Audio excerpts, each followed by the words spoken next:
प्यारे छात्रों, आज हम कक्षा 12 की राजनीति विज्ञान में जो दूसरी बुक है उसमें इसका दूसरा लेसन है नियोजित विकास और राष्ट्रीय विकास परिषद। आज इसके बारे में अध्ययन करेंगे। छात्रों, राष्ट्रीय विकास परिषद की जो स्थापना है वह 6 अगस्त 1952 में हुई। 6 अगस्त 1952 में प्रथम पंचवर्षीय योजनाओं की अनुशंसाओं के अंतर्गत भारत सरकार के एक प्रस्ताव के द्वारा हुई, क्योंकि हमने सोचा था कि नियोजित विकास करने के लिए देश को देश की विकास की योजनाओं को 5-5 साल के समय में बांटकर कार्य किया जाए ताकि अच्छा विकास हो। तो यह एक संविधानेतर या सलाहकारी निकाय है ना। और इसके पहले अध्यक्ष और भारत के प्रथम प्रधानमंत्री पंडित जवाहरलाल नेहरू थे। उन्होंने कहा था कि राष्ट्रीय विकास परिषद वास्तव में राज्य सरकार और केंद्र सरकार के बीच राष्ट्रीय विकास से संबंधित कार्यों को पूर्ण करने के लिए एक घनिष्ठ सहयोग का मंच है। अर्थात इसकी जो स्थापना की गई है राष्ट्रीय विकास परिषद की, वह केंद्र सरकार व राज्य सरकार के बीच विकास से संबंधित जो मसले हैं उनको पूर्ण करने का एक बीच का साधन है, एक घनिष्ठ सहयोग का मंच है, या इसके द्वारा ही राज्यों और केंद्र के बीच विकास के बारे में सहयोग बढ़ाया जा सकता है। अब बात करें हम छात्रों, ये राष्ट्रीय विकास परिषद की स्थापना के उद्देश्य, ये हमारा हेडिंग भी बन सकता है या क्वेश्चन ये भी आ सकता है, राष्ट्रीय विकास परिषद की स्थापना के उद्देश्य बताइए, है ना। तो इसमें आप लिख सकते हैं योजनाओं के कार्यान्वयन में राज्यों के सहयोग को सुनिश्चित करना, है ना। जितनी योजनाएं बन रही हैं उसमें राज्यों का सहयोग सुनिश्चित हो सके, इसके लिए भी इसकी स्थापना की गई है। और क्या है, राष्ट्र के स्रोतों और प्रयासों को योजनाओं को प्राप्त करने के लिए सुदृढ़ करना और उनको गतिशील करना। राष्ट्र के जो स्रोत हैं, है ना, और प्रयास किए जा रहे हैं योजनाओं से संबंधित, उनको प्राप्त करना और उनको अच्छे ढंग से, है ना, करना, उनको गतिशील बनाना, ये भी इसका उद्देश्य रहा है। और क्या है, सभी महत्वपूर्ण क्षेत्रों में समरूप आर्थिक नीतियों के अपनाने को प्रोत्साहित करना, है ना, उनको बढ़ावा देना। और क्या है, देश के सभी भागों में तीव्र और संतुलित विकास के प्रयास करना। देखिए, भारत सरकार का मानना था कि विकास तेज गति से भी हो और संतुलित भी हो, है ना, जिसका सभी क्षेत्रों में बराबर लाभ मिले। संतुलित का मतलब हो जाएगा संतुलित विकास, सभी समुदायों को, सभी लोगों को या सभी क्षेत्रों में बराबर, है ना, समान विकास हो। और ये कहे नागरिकों के जीवन स्तर में सुधार लाना। देखिए, जितने भी विकास होते हैं, विकास का मतलब होता है नागरिकों के जीवन में सुधार लाना, है ना। नागरिकों के जीवन में सुधार लाने के लिए भी ये किया गया। अब नेक्स्ट आ रहा है हमारा प्रति व्यक्ति आय को बढ़ाना। देखिए, यदि प्रति व्यक्ति आय बढ़ जाएगी तो नागरिकों के जीवन में सुधार स्वतः ही आ जाएगा। तो ये प्रति व्यक्ति जो आय है उसको बढ़ाना भी राष्ट्रीय विकास परिषद की स्थापना का उद्देश्य था। अब हम आगे चलते हैं। नेक्स्ट आता है राष्ट्रीय विकास परिषद के कार्य, है ना। अब आपने उद्देश्य जान लिए, उद्देश्य के अनुसार ही कार्य होंगे। राष्ट्रीय विकास परिषद के उद्देश्य, राष्ट्रीय विकास परिषद के कार्यों की विवेचना कीजिए, या राष्ट्रीय विकास परिषद क्या क्या कार्य करता है उसके कार्यों की समीक्षा कीजिए, कार्यों का वर्णन कीजिए, कैसे भी क्वेश्चन आ सकता है। तो इसमें आ जाएगा योजनाओं के निर्माण के लिए दिशा निर्देश निर्धारित करना, है ना, किस क्षेत्र में किस तरह से कार्य किया जाएगा, इसके दिशा निर्देश, है ना, जो कानून बनाए जाते हैं वो करना है। और क्या है, योजना आयोग द्वारा तय की गई या तैयार की गई राष्ट्रीय योजना पर विचार करना। योजना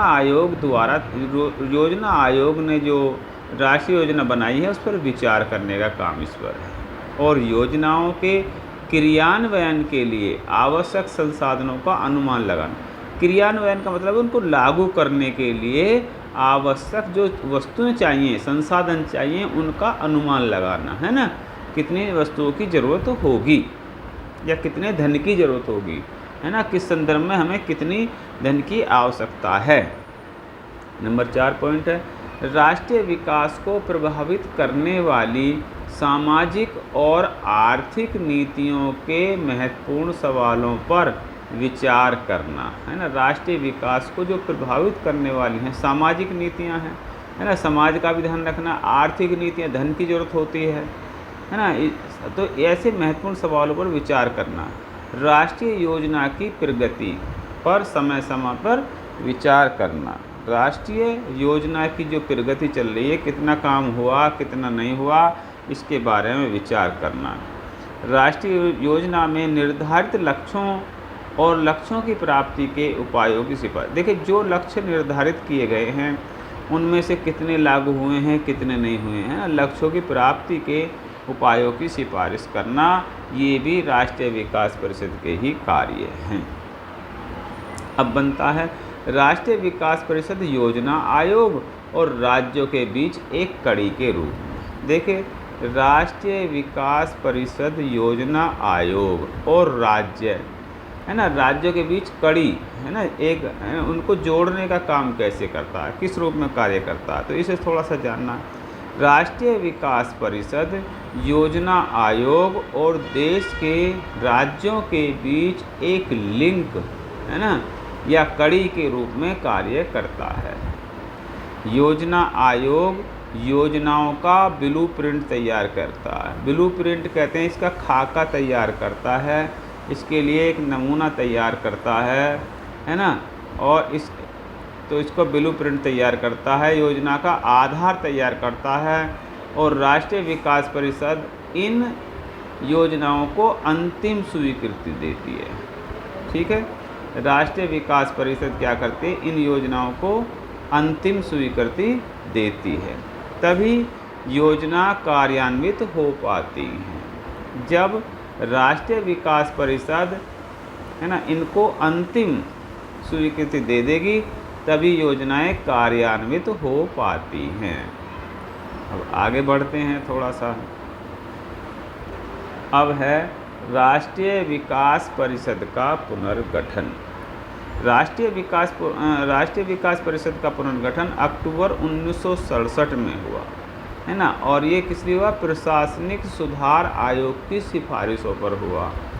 इस परिषद का पुनर्गठन किया गया और इसके कार्यों का नए सिरे से परिभाषित किया गया। इसके जो कार्य हैं उनको नए सिरे से परिभाषित किया गया। अब प्यारे छात्रों, क्वेश्चन ये भी आ सकता है, राष्ट्रीय विकास परिषद का महत्व क्या है। राष्ट्रीय विकास परिषद, है ना, का महत्व जानने के लिए बात करते हैं। राष्ट्रीय विकास परिषद ने योजना के निर्धारण में दृष्टिकोण की एकरूपता और कार्य संचालन में समानता को स्थापित किया।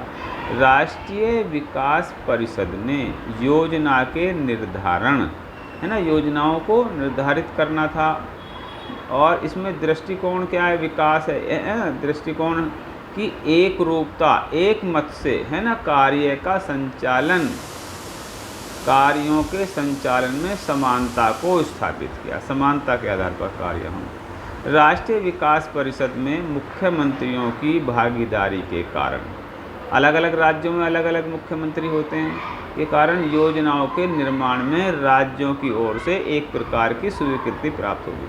अब जिस राज्य के मुख्यमंत्री शामिल हो गए तो समझो उस राज्य की स्वीकृति मिल गई। इस प्रकार से ये लिंक का भी काम कर रहा। अब योजना आयोग और राष्ट्रीय विकास परिषद, अगर हम इनमें अंतर देखें तो अंतर किस प्रकार से बनेगा, इसे थोड़ा आगे लेते हैं।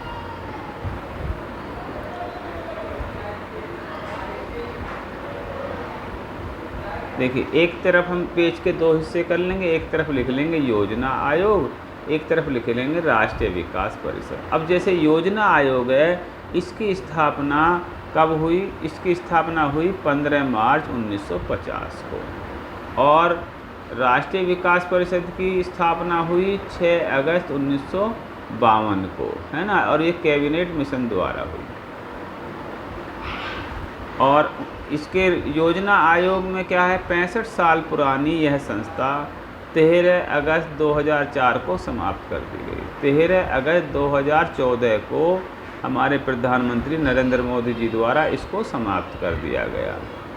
और इसको क्या है, राष्ट्रीय विकास परिषद में 1952 से 2012 तक कुल इसकी 57 बैठकें हुई और इसकी अंतिम बैठक 2012 में मुंबई में हुई।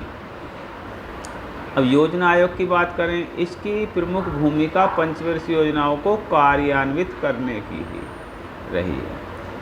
इसकी प्रमुख भूमिका पंचवर्षीय योजनाओं को कार्यान्वित करने की, कार्य रूप देने की रही है। और राष्ट्रीय विकास परिषद क्या है, इसे भारत में विकास के मामलों में निर्णय लेने वाला सर्वोच्च निकाय माना गया। तो विकास के मामलों में जो निर्णय लेगी उसमें सबसे ऊपरी जो संस्था है वो राष्ट्रीय विकास परिषद है। अब दोनों की संरचना की बात करें, इसके सदस्य वगैरह की बात करें, तो इसमें क्या होता है, योजना आयोग में प्रधानमंत्री होता है, पदेन अध्यक्ष होता है। और इसमें क्या है, राष्ट्रीय विकास परिषद में प्रधानमंत्री होता है जो पदेन अध्यक्ष होता है। योजना आयोग में 4 पूर्णकालिक सदस्य होते हैं पूरे समय के लिए, उपाध्यक्ष सहित। और इसमें क्या है, राष्ट्रीय विकास परिषद में पहली बैठक की अध्यक्षता तत्कालीन प्रधानमंत्री जवाहरलाल नेहरू ने की और जिन्हें की 8 व 9 नवंबर 1952 को की थी। और इसमें क्या है, योजना आयोग में वित्त मंत्री भी होते हैं। जबकि इसमें क्या है, राष्ट्रीय विकास परिषद में योजना आयोग के सदस्य 1952 से इसमें शामिल होंगे, है ना, शामिल होंगे योजना आयोग के सदस्य। और योजना आयोग क्या है, इसमें रक्षा मंत्री और मंत्री होते हैं। यह योजना आयोग की सह संस्था है, यही काम करेंगे। इसमें योजना मंत्री होते हैं और इसमें क्या होता है, सभी केंद्रीय मंत्रिमंडल के मंत्रीगण इसके सदस्य होंगे। केंद्रीय मंत्रिमंडल अर्थात कैबिनेट जो हम कहते हैं। और योजना आयोग क्या है, योजना आयोग में कुल 8 सदस्य हैं। जबकि इसमें क्या है, 7 अक्टूबर 1967 से प्रकाशिकीय सुधार आयोग की सिफारिशों के बाद से। अब इसके सदस्य तो कैबिनेट के सभी हो जाएंगे मंत्री। आगे चलते हैं, इसमें क्या हो जाएगा, सभी राज्यों के मुख्यमंत्री शामिल हो जाएंगे। ठीक है, तो काफ़ी संख्या बढ़ जाए। कैबिनेट आ गया, सभी राज्यों के मुख्यमंत्री आ गए, केंद्र शासित प्रदेशों के मुख्यमंत्री और प्रशासक जैसे गवर्नर वगैरह होंगे। और क्या कहते हैं, 7 अक्टूबर 1967 से प्रकाशित सुधार आयोग की सिफारिशों के बाद से ये की गई है। अब थोड़ा आगे बढ़ते हैं छात्रों, नीति आयोग। नीति आयोग, नीति जैसा कि शब्द है नीति। नीति आयोग में नीति का अर्थ निम्नलिखित है। N फॉर नेशनल, है ना, I for institution, T for transforming, I for India. अर्थात यह राष्ट्रीय भारत परिवर्तन संस्थान के रूप में माना जाता है। इसका गठन 1 जनवरी 2015 को हुआ। देखिए, हमने जब योजना आयोग को समाप्त कर दिया, उसके स्थान पर नीति आयोग का गठन हुआ और इसको केंद्रीय मंत्रिमंडल के एक प्रस्ताव के माध्यम से किया गया, है ना। इसने योजना आयोग का स्थान ले लिया। किसके स्थान पर आ गया ये? योजना आयोग के स्थान पर आ गया। योजना आयोग जो 65 साल पुरानी ये संस्था थी, 13 अगस्त 2014 को इसको समाप्त हो चुकी है या समाप्त कर दी गई है। और यह राष्ट्रीय विकास परिषद की तरह संविधानोत्तर निकाय के रूप में सलाहकारी निकाय है। कौन सा? नीति आयोग। अब नीति आयोग की आवश्यकता क्यों पड़ी, इसके बारे में थोड़ा सा अध्ययन करते हैं। नीति आयोग की आवश्यकता, नीति आयोग की आवश्यकता के लिए पढ़ेंगे हम, है ना। मुख्य हमारा हेडिंग तो ये हो जाएगा, नीति आयोग की स्थापना की आवश्यकता या नीति आयोग की आवश्यकता। योजना आयोग को भूमंडलीकरण के दौर में नवीन चुनौतियों से निपटने में असमर्थ माना गया। अर्थात योजना आयोग आजकल जो वैश्वीकरण या भूमंडलीकरण हो रहा है उसमें नई नई चुनौतियां बनकर उभर रही हैं, उसमें ठीक से अपनी जिम्मेदारी नहीं निभा पा रहा था। और क्या है, देश की राजनीतिक, आर्थिक, सामाजिक और तकनीकी स्थितियों में परिवर्तन आ गया। देखिए, तब जब योजना आयोग बना था तब से अब तक देश की राजनीतिक, आर्थिक और सामाजिक, तकनीकी स्थितियों में परिवर्तन आ गया, अंतर आ गया है। अब भारत विकासशील देश से विकसित देश बनने की ओर अग्रसर है ना। ऐसा लगता है कि भारत विकसित देश जल्द ही बन जाएगा। इसलिए 15 अगस्त, ये डेट याद कर लेना, 15 अगस्त 2014 को अपने स्वतंत्रता दिवस के भाषण के दौरान वर्तमान प्रधानमंत्री श्री नरेंद्र मोदी जी ने योजना आयोग के उन्मूलन के बारे में बात कही। ठीक है, अब है नीति। अब देखो, नीति आयोग की आवश्यकता। अब इसके बाद आता है नीति आयोग की स्थापना के उद्देश्य, है ना। नीति आयोग की स्थापना के पीछे हमारे क्या उद्देश्य हैं, इसमें थोड़ा चलते हैं आगे। अब नीति आयोग, है ना, राज्यों को सक्रिय भागीदारी के साथ राष्ट्रीय विकास की प्राथमिकताओं, देखिए यहाँ पर सरकार का मानना है कि राज्यों की भी सक्रिय भागीदारी हो, साथ ही साथ क्या हो, राष्ट्रीय विकास की प्राथमिकताओं, क्षेत्रों और रणनीतियों का एक साझा दृष्टिकोण विकसित करना। और क्या है, सशक्त राज्य ही, है ना, सशक्त राष्ट्र का निर्माण कर सकते हैं। अर्थात राज्य शक्तिशाली होंगे तभी एक भारत शक्तिशाली राष्ट्र बन सकता है ना। इसको स्वीकार करते हुए राज्यों के साथ सतत आधार पर संरचनात्मक सहयोग की पहल। सतत माने लगातार, है ना, ये होता है लगातार। ठीक है, लगातार, है ना, संरचनात्मक सहयोग की पहल और तंत्रों के माध्यम से सहयोगपूर्ण संघवाद को बढ़ावा देना। अब क्योंकि हमारा देश क्या है, राज्यों का संघ है, और संघ तभी, है ना, ठीक से काम कर पाएंगे जब उनको महत्व दिया जाए। नंबर 3 है, जो क्षेत्र विशेष रूप से आयोग को निर्दिष्ट किए गए हैं, जो क्षेत्र, है ना, आयोग द्वारा निर्धारित किए गए हैं, आयोग को वो करने हैं, उनकी आर्थिक रणनीति और नीति में राष्ट्रीय सुरक्षा के हितों को सम्मिलित करने को सुनिश्चित करना है। देखिए, इसमें क्या, आर्थिक, राजनीति और राजनीति में राष्ट्रीय सुरक्षा का भी ध्यान रखना है। अब यदि नीति आयोग की संरचना की बात करें, इसमें कौन कौन सदस्य होते हैं, एक तो प्रधानमंत्री हो गए, है ना, अध्यक्ष हो गए, एक उपाध्यक्ष हैं, उपाध्यक्ष का नाम आ जाता है, ये याद करें। अब इस समय सुमन बेरी हैं वर्तमान में, एक CEO होंगे, और इसमें सभी राज्यों के मुख्यमंत्री हो जाएंगे। ठीक है, तो काफ़ी लंबा ये, है ना, नीति आयोग की संरचना काफ़ी बड़ी हो जाएगी। आगे चलते हैं, और कौन होंगे,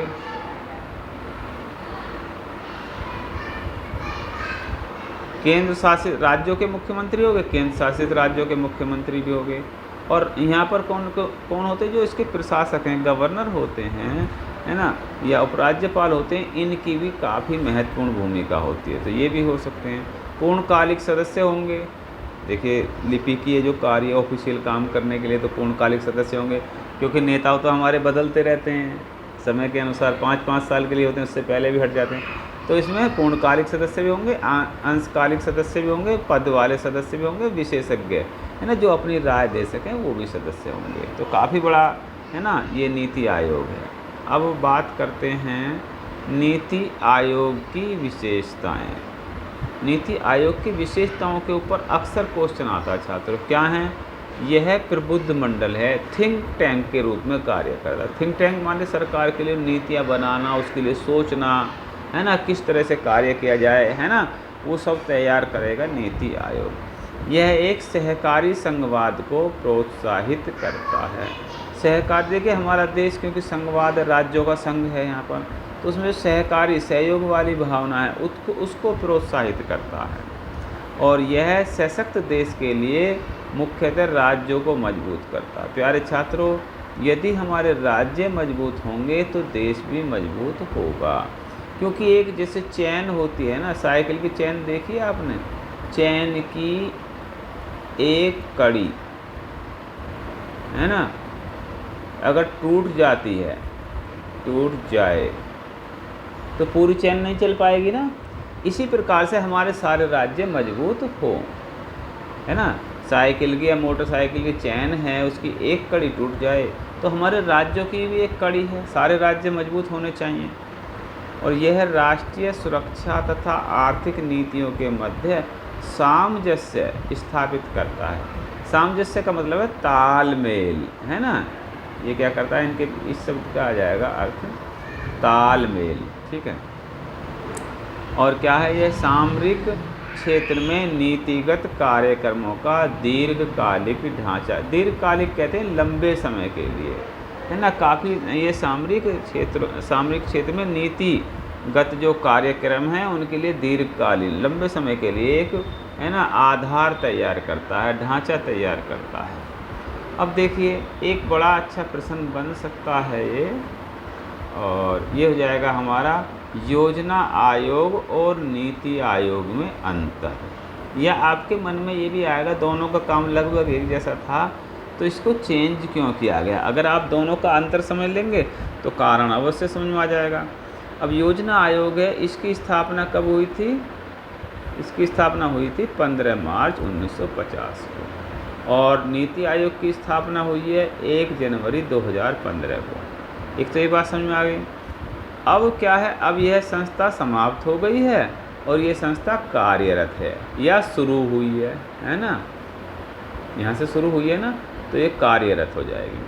और क्या इसमें केवल पूर्णकालिक सदस्य होते थे, अब इसमें क्या है, पूर्णकालिक सदस्य भी हैं, अंशकालिक सदस्य भी हैं, है ना। सभी राज्यों के मुख्यमंत्री हैं। और इसमें क्या, सचिवों की नियुक्ति उचित प्रक्रिया द्वारा होती थी, है ना। इसमें सीईओ के नाम से जाना जाता है इसे, और इसको प्रधानमंत्री के द्वारा नियुक्त किया जाता है। इसमें थोड़ा सा यहाँ पर जो उचित प्रक्रिया है उसका थोड़ा सा पालन, है ना, नहीं हो पाया है। तो यहाँ पर ये प्रक्रिया थोड़ा ज़्यादा अच्छी थी। और इसमें क्या है, यह मंत्रालयों और राज्यों के सरकारों को निधि, है ना, आवंटित करता था। निधि माने धन। और यह क्या है, यह केंद्र सरकार के वैचारिक केंद्र अथवा प्रबुद्ध मंडल, है ना, थिंक टैंक के रूप में कार्य करता था। उनको विचार प्रस्तुत करता है नीति आयोग सरकार के लिए, और यह निधि आवंटित करने की शक्ति इसके पास नहीं है। इसके पास थी, इसके पास नहीं है। और क्या है, योजना आयोग राष्ट्रीय विकास परिषद को अपनी रिपोर्ट देता था। इसको रिपोर्ट देता था राष्ट्रीय विकास परिषद को, जिसमें राज्यों के मुख्यमंत्री और उपराज्यपाल होते थे। ये क्या है, अब गवर्निंग काउंसिलिंग में राज्यों के मुख्यमंत्री और उपराज्यपाल होते ही हैं इसमें। और ये क्या है, आयोग के द्वारा नीति का निर्माण किया जाता था और बाद में राज्यों से निधि आवंटन के बारे में सलाह की जाती थी। इसमें क्या, नीति आयोग और निधि आवंटन दोनों के बारे में राज्यों से सलाह की जाती है और फिर नीति का निर्माण किया जाता है। तो ये हो गया हमारा योजना आयोग और नीति आयोग में अंतर। इससे आगे चलते हैं, अगला टॉपिक बनता है हमारा, देखिए ये सबसे अच्छा अंतर है इसमें। ये क्या अंतर है, इसका जो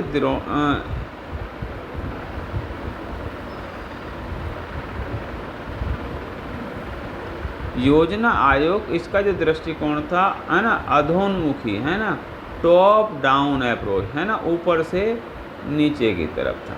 इसका क्या दृष्टिकोण है, ऊर्ध्वोन्मुखी, है ना, बॉटम टू टॉप, नीचे से ऊपर की ओर है, इस प्रकार से है।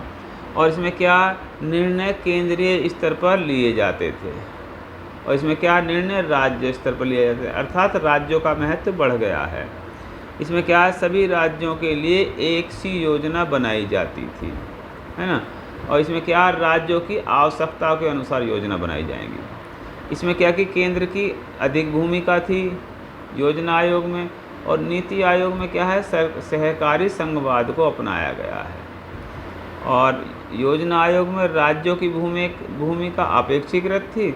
यहाँ समस्त राज्यों की समान भागीदारी है ना।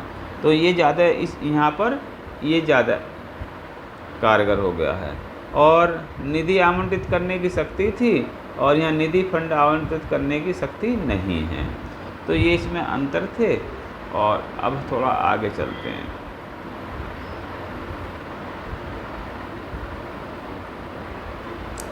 अब है नियोजित विकास माइंड, है ना, नियोजित विकास माइंड।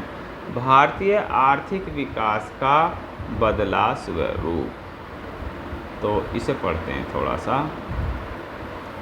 ये है आज़ादी, है ना, 1947 के समय की बात है। और इसमें क्या है, आज़ादी 1947 के समय की बात है। और आज़ादी 1947 के समय भारत की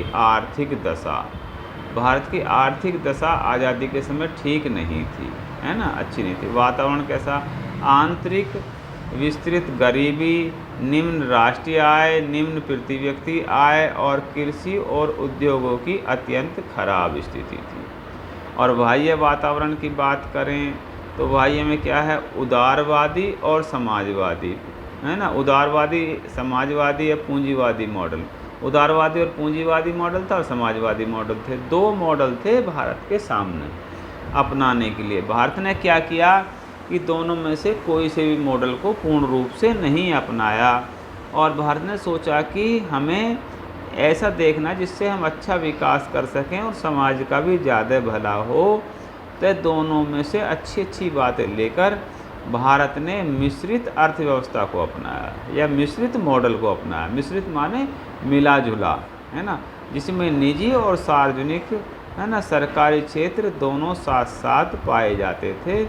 तो उसको कहेंगे हम मिश्रित व्यवस्था। और आज़ादी के 2 दशक के बाद तक लगभग, है ना, 1970 तक कैसी स्थिति रही, सार्वजनिक क्षेत्र को अधिक महत्व दिया गया, है ना, सबके हित को ज़्यादा महत्व दिया गया। सार्वजनिक क्षेत्र, है ना, उन औद्योगिक इकाइयों के समूह को कहते हैं क्या है, जिनका नियंत्रण, व्यवस्था और स्वामित्व सरकार के हाथों में होता है ना। सरकार जिन उद्योगों को चलाती है ना, जिन उद्योगों की देखरेख सरकार करती है, तो सार्वजनिक उद्योग कहलाते हैं, सार्वजनिक क्षेत्र कहलाते हैं।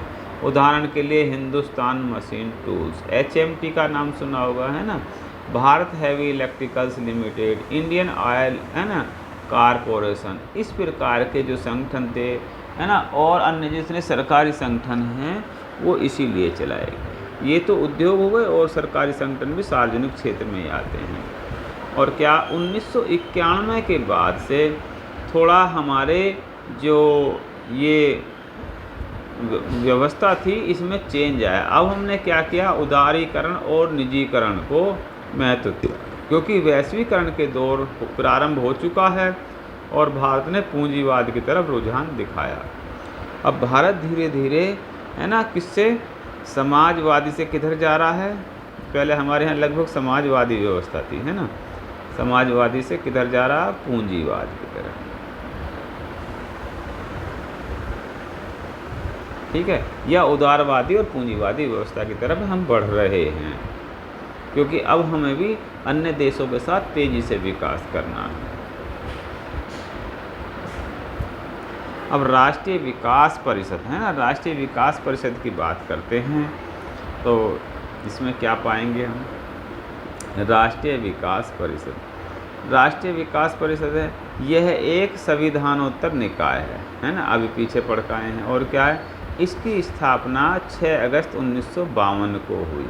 प्रधानमंत्री इसके पदेन अध्यक्ष होते हैं और इसने योजना आयोग और राज्यों के बीच लिंक का काम किया, यह बिचौलिए का काम किया, मध्यस्थता का काम किया है। राष्ट्रीय विकास परिषद के उद्देश्यों की बात करें तो योजनाओं के कार्यान्वयन में राज्यों का सहयोग सुनिश्चित करना है और देश का तीव्र गति से और संतुलित विकास करना है ना। और क्या, नागरिकों का जीवन स्तर को भी सुधारना है। छात्रों, जब प्रति व्यक्ति आय बढ़ जाएगी तो नागरिकों का जीवन स्तर स्वतः ही सुधर जाएगा। तो इसका उद्देश्य प्रति व्यक्ति आय को बढ़ाना भी है। कार्य क्या हैं? योजनाओं के निर्माण के लिए दिशा निर्देशन निर्धारित करना है ना, दिशा निर्देश देना है, और योजनाओं के कार्यान्वयन के लिए आवश्यक संसाधनों का अनुमान लगाना, कितना धन चाहिए, कितनी भूमि चाहिए, है ना, कितनी दूसरी वस्तु चाहिए, कितना कच्चा माल चाहिए, ये सब अनुमान लगाने का काम इसका था। राष्ट्रीय योजना की प्रगति की समय समय पर विचार करना, कितनी प्रगति हो रही है, कितनी हमें आवश्यकता है, समय समय पर उसका मूल्यांकन करना भी इसका कार्य ही रहा है।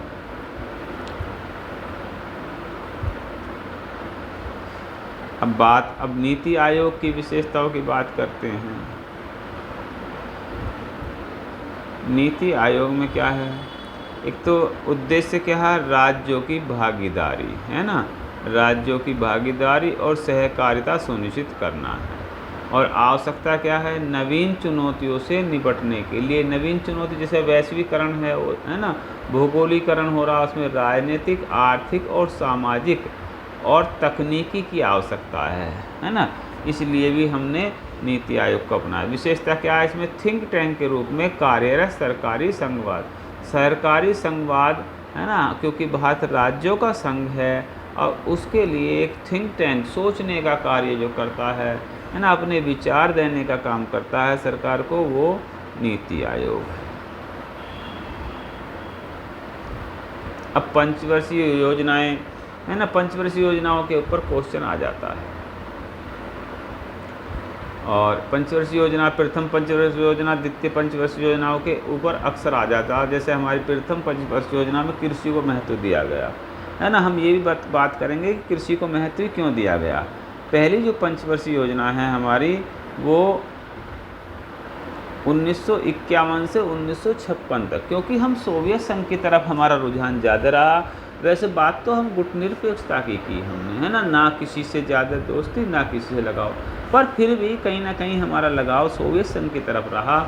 और सोवियत संघ ने जब मंदी का दौर था तो उसने पंचवर्षीय योजनाओं के आधार पर काम किया था, तो वहाँ पर ज़्यादा असर नहीं पड़ा था। इसलिए भारत का भी मानना था कि हम भी पंचवर्षीय योजनाओं के आधार पर योजनाबद्ध तरीके से काम करें, हैं, ताकि देश का विकास। अब देखिए कृषि पर हमने कृषि को ज़्यादा महत्व दिया गया, है ना। के.एन. राज इस योजना के ड्राफ्टिंग प्लान में शामिल थे, है ना। और इस योजना का मुख्य उद्देश्य देश को गरीबी के दुष्चक्र से बाहर निकालना था। उस समय देश में बहुत ज़्यादा गरीबी थी। इस दौरान बड़े बांधों के निर्माण और सिंचाई आदि के निवेश के साथ किया गया। साथ ही भूमि सुधार पर भी, है ना, मुख्य जोर दिया गया। राष्ट्रीय आय को बढ़ाने की कोशिश की गई। यार छात्रों, यदि हम उल्टा कर देते यहाँ पर, क्योंकि औद्योगिकरण को महत्व दे देते, तो देखिए उद्योगों के लिए कच्चा माल हमें कहाँ से प्राप्त होता है? कृषि से। अगर कृषि हमारी उन्नत हो जाएगी पहले, तभी तो उद्योगों के लिए सप्लाई देगी। और यदि कृषि हमारी उन्नत नहीं होगी तो उद्योगों की सप्लाई रुक जाएगी। अगर हम इसके विपरीत चलते, है ना, पहली पंचवर्षीय योजना में औद्योगिकरण करते, इसमें कृषि करते, तो हमारी दोनों योजनाएं फेल हो जाती। इसलिए हमने पहली योजना में कृषि को महत्व दिया, और दूसरी योजना जो 1956 से 61 तक चली, इसमें हमने उद्योगों को ज़्यादा महत्व दिया, औद्योगिकरण को ज़्यादा महत्व दिया, है ना। और इस योजना को तैयार करने में पीसी महालनोबिस, है ना, जो थे, उनके अनुसार कार्य किया गया। उनके साथ अर्थशास्त्रियों की एक टीम भी शामिल थी, है ना। और इसमें सार्वजनिक क्षेत्र जैसे रेल, बिजली, रेलवे, स्टील, संचार, मशीनरी के विकास करने पर जोर दिया गया, है ना। क्योंकि उद्योगों के डेवलप होने से लोगों को रोजगार भी मिलते हैं, और देश के विकास में उद्योगों का ही सबसे ज़्यादा महत्व होता है। जिस देश में उद्योग जल्दी डेवलप हो जाएंगे, वो देश जल्दी डेवलप कंट्री के रूप में बदल जाएगा।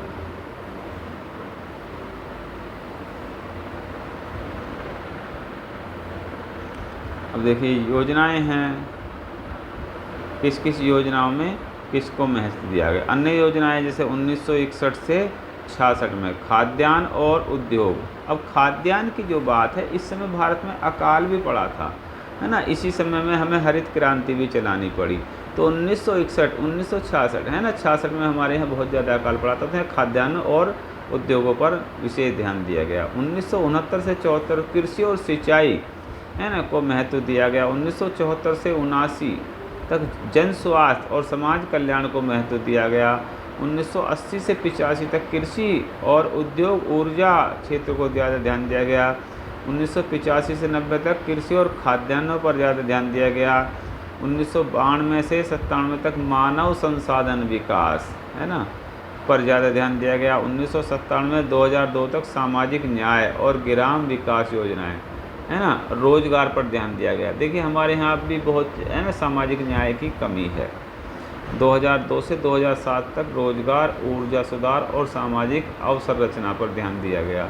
और 2007 से 12 तक समावेशी विकास, सभी के विकास पर ध्यान दिया गया। अब इसमें कुछ प्रश्न आते हैं और प्यारे छात्रों प्रश्नों पर चर्चा कर लें। ये प्रश्न तो आप पढ़ ही लेंगे, छोड़ देते हैं ये पाठ हमारे यहीं ख़त्म हो जाता है। आप सभी का देखने के लिए धन्यवाद।